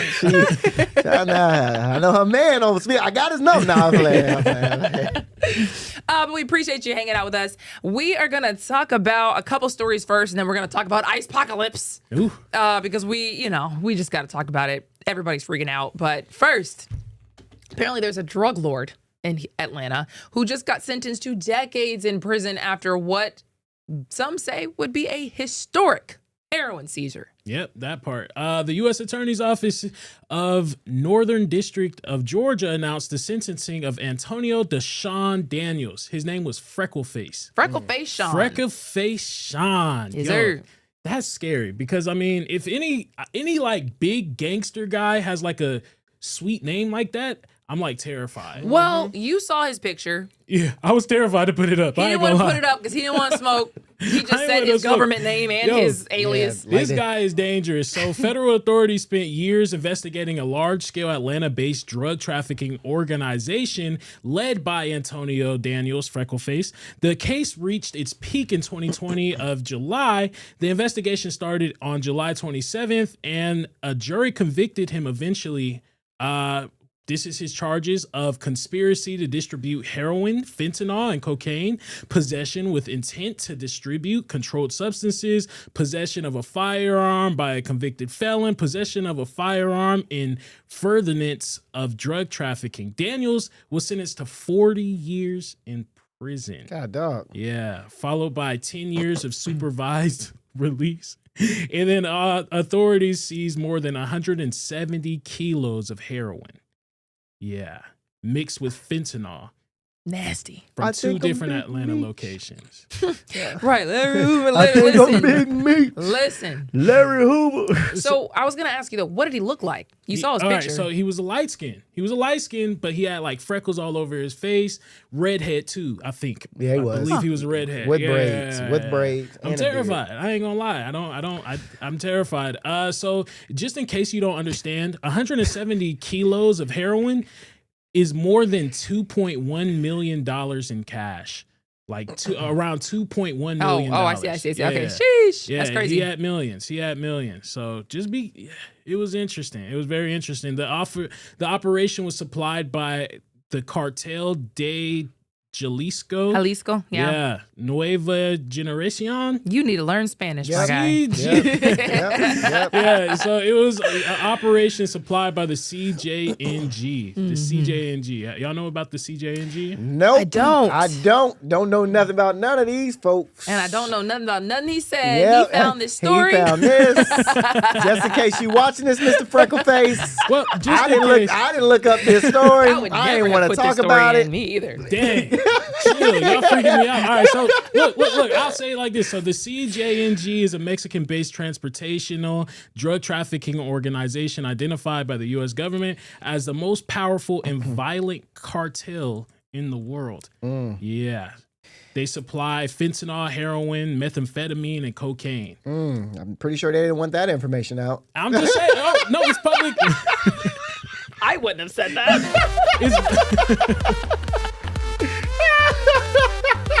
Oh my God. Hey, look.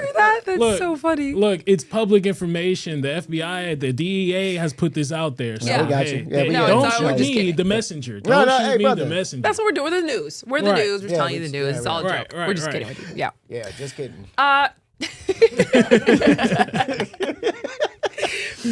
I think that this is part of why, the president is saying he might be doing some land strikes in Mexico. Oh yeah. We're still waiting to see if that's happening. In fact, I just looked up to see just the latest on that because a lot of the drug problem does come from Mexico. The fentanyl trafficking, Yeah. I think it is diabolical that they mixed fentanyl in heroin. Heroin's heroin enough without the fentanyl. Heroin you know what I mean? is heroin enough. I love that. That is it. That has to be a tag somewhere. Heroin is heroin enough. What else do you need? They're coming back. You don't need to do this to them. That's crazy. Oh, that's Man. funny, bro. That Yeah. is hilarious. We probably ain't gonna do nothing unless they got oil or something. If they got, does Mexico have oil? That's what we got to figure out. Because if they got oil, we'll be over there. Well, Yeah, let's hope not. we'll send them troops quick. let's hope not. CJNG though. CJNG. Is that what they're CJNG. doing? Okay. CJNG. Okay, so this is why I don't like AI. I tell you guys all the time. I'm asking ChatGPT, and I said, just what's the latest on whether the U.S. is going to do land strikes in Mexico? And it said, there's no confirmed, publicly acknowledged U.S. move to carry out land strikes inside Mexico. What is happening is a mix of escalatory rhetoric and contingency planning reports, blah, blah, blah, basically saying, like, I didn't ask you what you thought was going to happen. I asked you what's been said, like, what is about to happen, what's going on, and whether or not they're going to do this or not. Obviously, we don't know if that's real, but we didn't think that the Venezuelan president was going to get kidnapped. So who are you to say you don't think land strikes are really going to happen? Right. It's been floated. I put it on the board. So, yeah, there have been multiple outlets that have reported that President Trump said the U.S. would begin hitting land against drug cartels, and that suggested that it could move from where we've seen it in the ocean to actual land, because they said after a while, a lot of the drug trafficking that's been coming from the ocean has been stopped. Right. We're blowing boats out of the water. Of course it's going to stop. So they're saying now they're moving on to land primarily, and so they could potentially do that. Mexico's president has said, no, you're not. You're not coming here. No troops coming over here. We'll collaborate with you guys. We'll, share information, but he ain't going to put no troops over here. Trump always says, and does whatever he wants. But it's for things like this. Like, there is clearly a lot going on in Atlanta, especially. And we've seen it time and time again come from Mexico because the cartels, the farmers markets. Farmers market, fentanyl. Bro, was no, it was the horse tranquilizers that he was giving out. Remember? Last week. Yeah. Or earlier this week. Thousands of pills of horse tranquilizer, and he was a Mexican descent. He was of National, Mexican yes. descent. Yes. I was about to say. So worried about getting He was of Mexican descent. Allegedly. Let me stop, man. Hey, man, I don't want nobody coming for me, bro.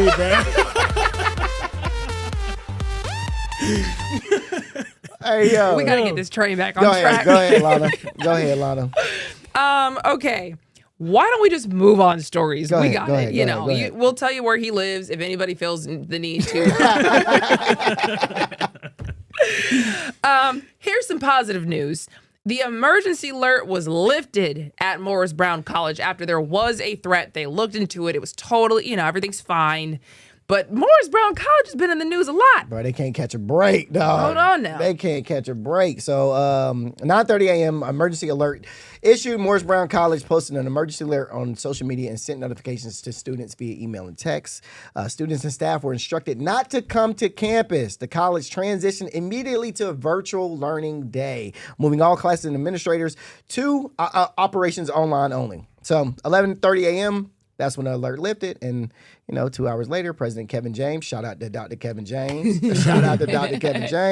announced that the alert had been dropped and the campus was cleared to resume normal operations. I'm good. Amen. Yeah. So Morris Brown, y'all can't catch a break. I'm sorry. But, hey, Dr. Kevin James, I'm glad you're back. Do you know what the whole situation was even about? So the threat arrived around some email that some members of campus, somebody had sent out an email. So reports indicated the email contained multiple racial slurs and explicit threats of violence. And you know who I probably was? Probably the people that fired Dr. Kevin Brown, Dr. Kevin James. It was probably them trying to get him back up. Hey, let's try to shake him up. Let's see what he's gonna do. Oh, he wants to be here so bad. Yeah. Let's try to see what he's gonna do. That's funny. But actually, I did see that a lot of HBCUs got similar threats like this. You know what I mean? Including places here in Atlanta. So Atlanta University, Center Universities also got it. Morris, Spelman, all that. Wiley University in Texas got it. Alcorn State University in Mississippi got it. And sometimes I just don't know, why do y'all just come after HBCUs like this? Because I never see PWI institutions there it goes. get death threats and just all these bomb threats this much. There it goes. Well, It's crazy. You said it. They threatened HBCUs after Charlie Kirk died. Yep. HBCUs didn't have nothing to do with that. I don't know why they come after us. For what? Made no sense. Y'all saying us. Yeah, us. You ain't go to no HBCU? I didn't go to college. Oh, he said I did go to college. I did. No HBCUs. He said, what do you mean us? You did go to one, I right? went to HBCU. Shout out Fort Valley State University. The Fort Valley State University. All right. That's what we are. All right. Any HBCUer does that. They be like, the. Yeah, that's true. You gotta That's true. say Yeah, the. that's true. The. Yeah, but why don't they bomb threat PWIs? I mean, it's probably good that they don't. I mean, why do they bomb? You know what I'm saying? I'd say bomb. I'd say bomb threats. And why do they bomb threat anybody? Well, There's- we know What these why. kids we got know to do why with anything? HBCUs. Because they are just I mean, they're adults, but they're basically kids. Like, what Yeah. are you bomb threatening children for? No, for sure. They just left high school in some cases. Leave them people alone. Well, also, Morris Brown just got their president back. Like, Yes. bruh, leave them all the way alone. bruh. Right. They still trying to figure out some internal things in the house. Like, don't send them nothing crazy yet. God, dog. Quick background on that: the president there basically got the out for literally no reason that was at least publicly told to the people. So everybody was like, why did he get fired? He didn't know why he got fired. His contract was for a few more years.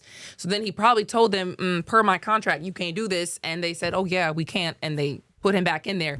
So the whole thing was stupid. I think he now needs to be a Black History Month figure. Because I don't know what just happened to him, but he came out on top. And he deserves to be in the Black History Month Rolodex. I respect that. of figures. Talk to Kevin James. I think these bomb threaters need to realize something. There are white people that go to HBCUs too. You're not just hurting Black people. I know. It's a mixed conglomerate. Like, dang. Amen. It's just not majority white people. They think the bomb's just gonna go like this. Right. That's gonna swerve. It's gonna swerve around the white people and hit the Black people. Oh, excuse me, Mr. White Man. Oh, boom. Not for you. That's hilarious. Dang. Crazy. Okay, but nothing crazier than ice apocalypse. Are you ready for ice apocalypse, Atlanta? Are y'all ready for ice apocalypse? Did you stock up? Are we having ice apocalypse? Yeah, I mean, we really never know when it You comes never to know. any type of weather, especially stuff like this in Atlanta, bro. We've had so many reports on like what's gonna happen. So, I mean, who knows? I can really only think of like 2-3 times in like my long life dealing with Atlanta and Metro Atlanta, kind of in Georgia in general.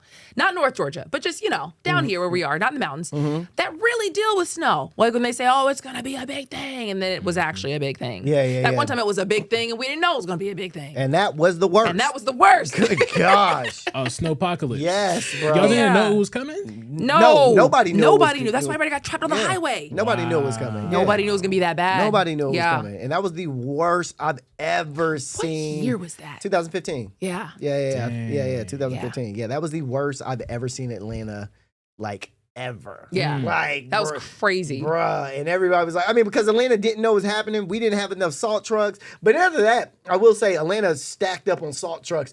Anytime anything was like remotely, you could have, and they would have been like salt truck.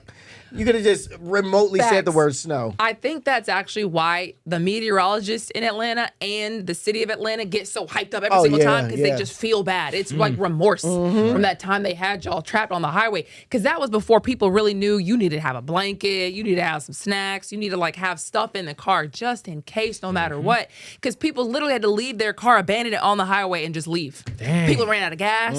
I mean, nobody expected. Everybody got trapped. That's It was crazy. And then people were stealing cars. Like once the snow, like y'all remember this? People were coming with Yeah. tow trucks and like tow their cars away and then steal them. No. Yeah, Crazy. It was a huge thing, man. So I think we got some tips and Oh, trades. we got some actual information for you. Yeah. Okay, so the National Weather Service has issued an ice storm warning for parts of North Georgia. And, this seems to be a moving target. It always is. The models change. You never really know until you're going through it, right? So right now, the counties who are under an ice storm warning are Dawson, Lumpkin, White, Forsyth, Hall, Banks, Jackson, and Madison. And then cities within the warning include Dawsonville, Dahlonega, Cleveland, Cumming, Gainesville, Homer, Comer, and Commerce. So that's not a lot of like Atlanta cities and counties, which is good. So a lot of us might miss this unless the model shifts back down south. So we really just don't know right now. Yeah. Man, could you do? But Exactly. But you know, Atlanta is taking some good measures. They said they're gonna bring out the salt trucks. They're gonna, you know, do what they gotta do to make sure that the ice does not affect our daily lives if it does come. As a matter of fact, Mayor Dickens had recently said something on it. Hey Atlanta, Mayor Andre Dickens here. We're closely monitoring an incoming winter weather event, which could include freezing rain. So I want to speak to you directly. City crews, they are ready. We're pre-treating priority roads, monitoring water systems, preparing for downed trees, and ensuring that our 911 and emergency teams are fully staffed and positioned to respond. But right now, you can help by preparing at home. Charge your devices, stock up on food, water, and batteries, and please bring your pets inside. And check on our seniors and vulnerable neighbors. Please only call 911 for true emergencies. 311 is available for non-emergency needs. And for real-time updates, follow at City of Atlanta, and you can follow me at Andre for Atlanta. Why we put this whole thing in here? He would. First of all, why he got on that jacket like he finna be outside helping? He ain't finna be outside doing nothing. He ain't finna be outside doing nothing. Talking about as soon as the video was done. All right, get the thing off me. We don't need this no more. Oh, that's messed up. Yeah. I don't want this on. That's funny. I did also note he said the priority roads are going to go and be salted with the salt trucks. And they do that. Okay, so they hit the priority, like the big highways first, the main roads that they know people are going to be on. And then they get to the secondary roads. But then there are some roads that they literally cannot get to. Mm-hmm. You know what I mean? So some people are just screwed. Yeah. In that sense. Last year, y'all remember it did snow. It was like snowy. It was a lot of ice. Yes. I stayed in East Point. So I could not get out of my neighborhood because of the ice. I was on top of a slope. I remember trying to get into my neighborhood and my car slid right back down. Oh my gosh. Right back down the hill. No salt there at all. Yeah. I had to just park in a neighboring neighborhood and then walk to my crib. Ooh, that's crazy. It's so, and that's why I'm glad you pointed that out, because we need you to hit everywhere. We don't need you to just salt up all of Atlanta. There's East Point that needs salt. There's Jonesboro that needs salt. We need salt everywhere, dog. You better be an advocate. Yes. Salt does need to be everywhere for sure. Because it really does suck when you're in one of those non-priority areas because you got to go home too. Yeah. But the governor also says that he's on top of this, and he says that he has declared a statewide state of emergency ahead of Winter Storm Fern, if you didn't know that's what it was called. And that's going to allow up to 500 Georgia National Guard troops to be deployed if needed, but it's also going to prevent them from price gouging. That's when you know you need all this stuff, and then you just see the price go up to something stupid because of it in the lead up. So they say they can't do all that. Gas stations. Gas stations, exactly. Because how much was the water doing snowpocalypse? Let me look this up. How much was a case of water? Oh, they started price gouging during the snowpocalypse? People, oh my gosh, bro! They started flipping it. Oh, they started flipping water, bro. They were flipping water, bro.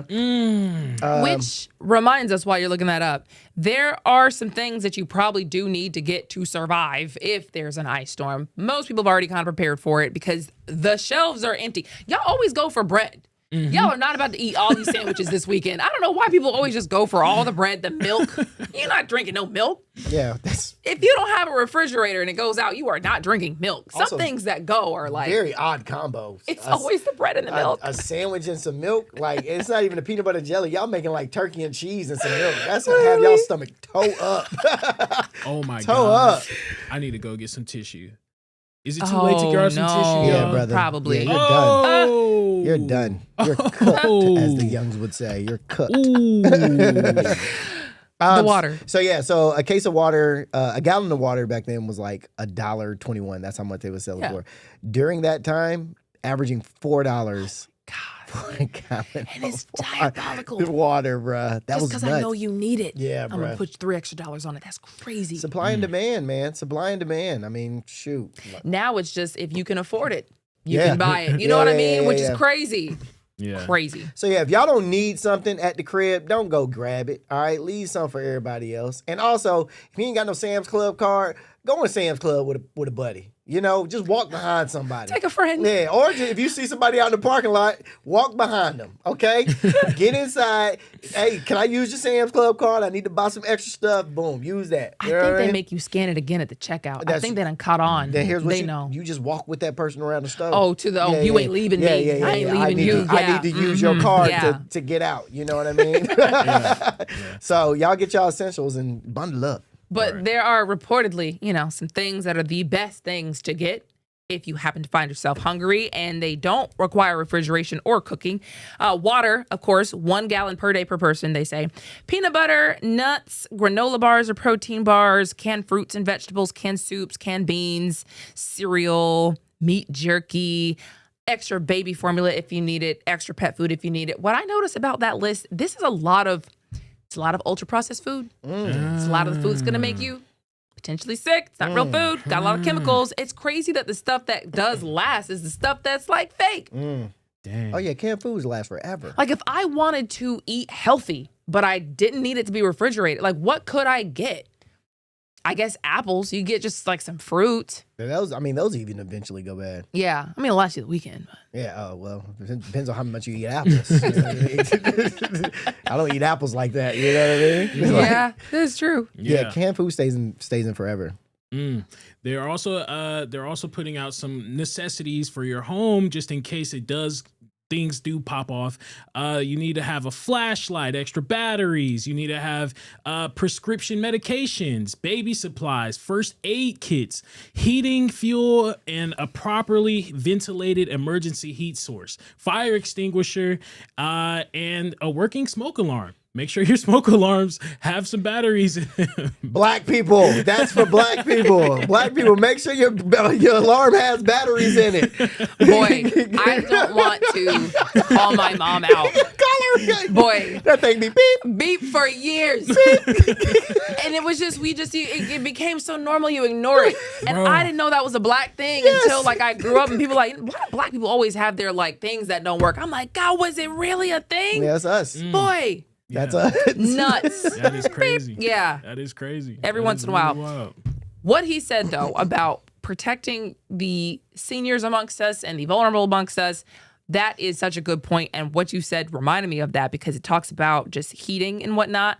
You can't get too close to some of those heaters. Blankets can catch. Things that you wear, clothing, it can catch to some of those heaters. So please make sure if your people are in a wheelchair or they are just not able to move that fast, that they know where the heaters go and where to stay safe. I can't tell you how many stories I've done as a reporter where that has been a problem. And I don't want to make it dark, but it has been a problem. So just know where your heaters are in relation to things because fires happen a lot like that.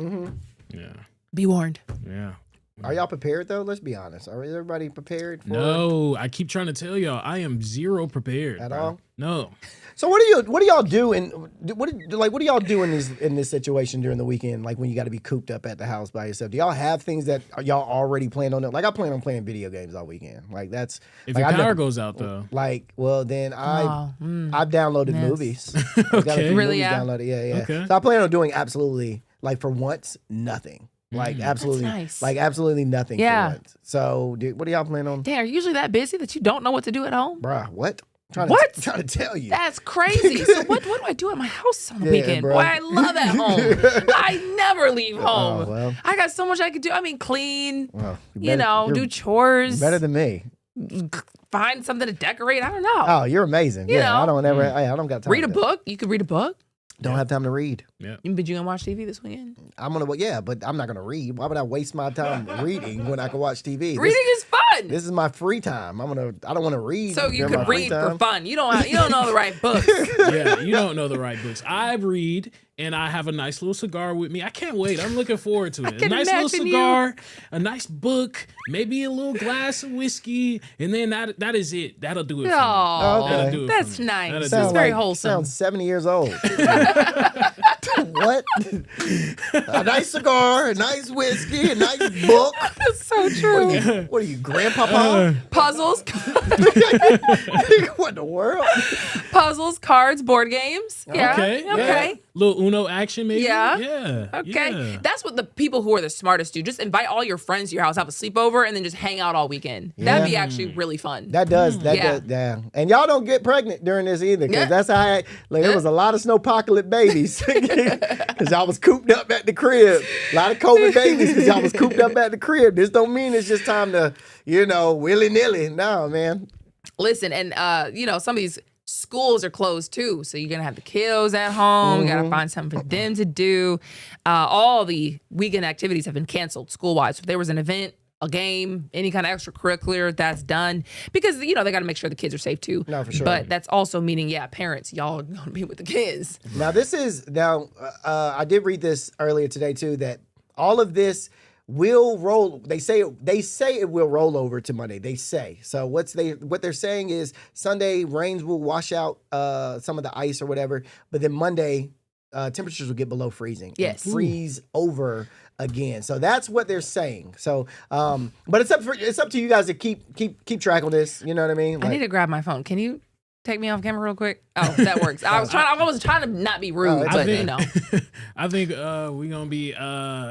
Let me think about it. We still are supposed to be going live Now he does it. on the 26th, I believe, Yes, right? yes. Yes, So that's the plan. If you are sitting at home, tune into our first live show episode. Such a good point. I was actually trying to look up the weather because what you said is the last thing that I saw. We don't have a meteorologist here, so you know who's going to tell you. Yeah, we definitely ain't gonna just say anything. So we're here in, I've got Orlando. Boy, Orlando's going to be 78. Wow. 78, 85 on Monday, I know on they love Sunday. it. Boy, I know they are living. I know they loving it. In Orlando. Okay, we got a winter storm watch. Yes, they said that's not you. So Monday, the low is 15 degrees. High is 34 degrees right now. Okay. So right now, it's looking like there is going to be precipitation all the way up until like 6 o'clock-ish on Sunday, which means that, if it then begins to freeze, that wet could turn into black ice. Yeah. So be on the lookout for that. Make sure your area is good. And that is going to do it for us, guys. Thank you so much for hanging out. We will see you next week. Peace.